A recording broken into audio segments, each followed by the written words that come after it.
I think there's a lot of people who do probably liken themselves a Howard Roark, and they aren't, and they are just difficult, and they need to be like smacked, Yep. of course. But for every 1,000 of those guys, you do get one or two that are that guy.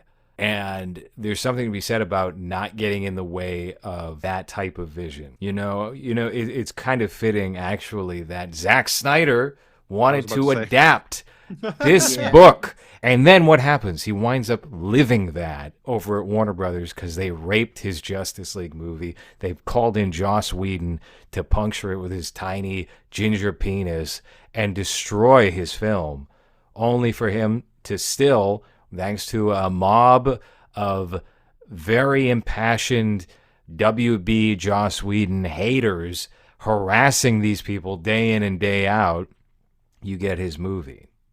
Yeah, and you know what? That's a perfect example of someone that should learn to compromise because his movies will be a lot better if he learned to take feedback Yeah. from people and Outside of that you know Get a writer situation, that's not outside him of or that David situation, Goyer.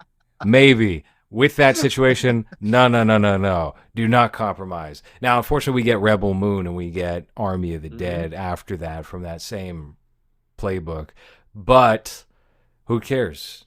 well, that's when no one asked him to compromise anything, right? Netflix was just like, Yeah, here's a bag of yeah. money, do whatever you want, and those are probably his worst movies.